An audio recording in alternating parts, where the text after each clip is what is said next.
નમસ્કાર.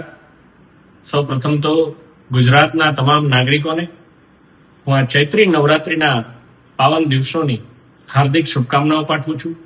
અને આજે આપ સમક્ષ આવતા મને ખૂબ જ એક ગર્વની લાગણી અનુભવાય છે કે ગુજરાતની વિધાનસભાની અંદર આજે ગુજરાતના આપણા મૃદુ તથા મક્કમ મુખ્યમંત્રી આદરણીય ભૂપેન્દ્રભાઈ પટેલજીના નેતૃત્વ હેઠળ આપણા ભારતીય જનતા પાર્ટીના પ્રદેશ અધ્યક્ષ આદરણીય જગદીશ વિશ્વકર્માજીના માર્ગદર્શનથી આપણા નાયબ મુખ્યમંત્રી શ્રી હર્ષભાઈ સંઘવીજી અને તમામ ધારાસભ્યશ્રીઓ દ્વારા આજે સમાન નાગરિક ધારાનું જે બિલ છે એ વિધાનસભાની અંદર રજૂ કરવામાં આવ્યું છે અને અત્યારે એના ઉપર ખૂબ જ સકારાત્મક રીતે ચર્ચા ચાલી રહી છે.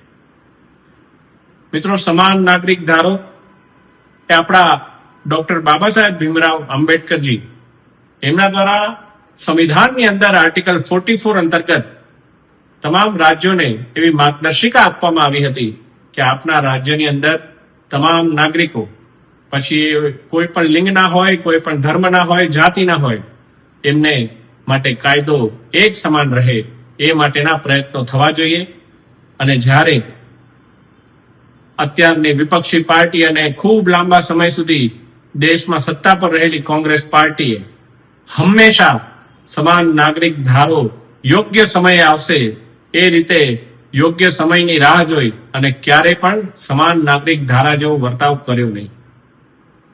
જ્યારે સુપ્રીમ કોર્ટે અઢળક વાર રિમાઇન્ડર આપ્યા તો પણ કોંગ્રેસની એક પણ સરકારે, પછી કેન્દ્રની હોય કે રાજ્યની હોય, સમાન નાગરિક ધારો લાગુ તો ના જ કર્યો.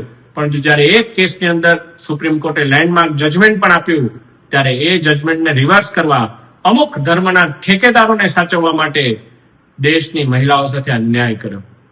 ત્યારે ગુજરાત હવેથી અન્યાયથી મુક્ત થઈ રહ્યું છે.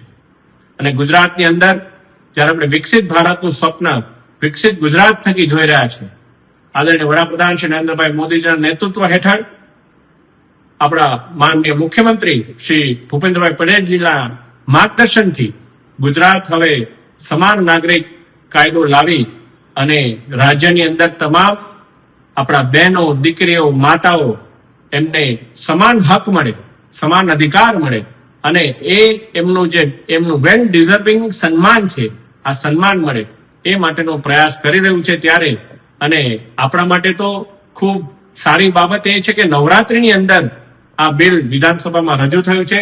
ત્યારે હું વિશેષ આભાર તમામ ગુજરાતના નાગરિકો, યુવાનો અને ખાસ કરીને આપણી બહેનો વતી આદરણીય ભૂપેન્દ્રભાઈ પટેલજીનો હું આભાર માનું છું. અને અંતમાં માત્ર એટલું જ કહીશ કે કોંગ્રેસ પાર્ટી એ કન્ફ્યુઝડ નથી, પરંતુ કોંગ્રેસ પાર્ટી એનો સગવડિયો ધંધો ચલાવી રહી છે. કેરળમાં કોઈ એક વિષય ઉપર એક વાત મૂકશે, ગુજરાતની અંદર એક વિષય ઉપર અલગ વાત મૂકશે અને કર્ણાટકની અંદર એક વિષય ઉપર અલગ વાત મૂકશે. આ પ્રકારનો આપનો જે સગવડિયો ધંધો છે ને, એ હવે ગુજરાતની પ્રજા ઓળખી ગઈ છે.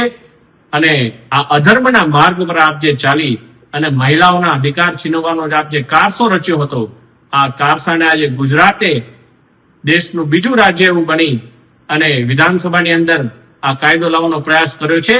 આવનારા સમયની અંદર સમગ્ર ભારતમાં તમામ મહિલાઓને એક હક મળશે એ બાબતની હું આપને ખાતરી આપું છું. મને મારા વડાપ્રધાન છે, આપણા વડાપ્રધાન શ્રી ઉપર એ બાબતનો વિશ્વાસ છે. ધન્યવાદ.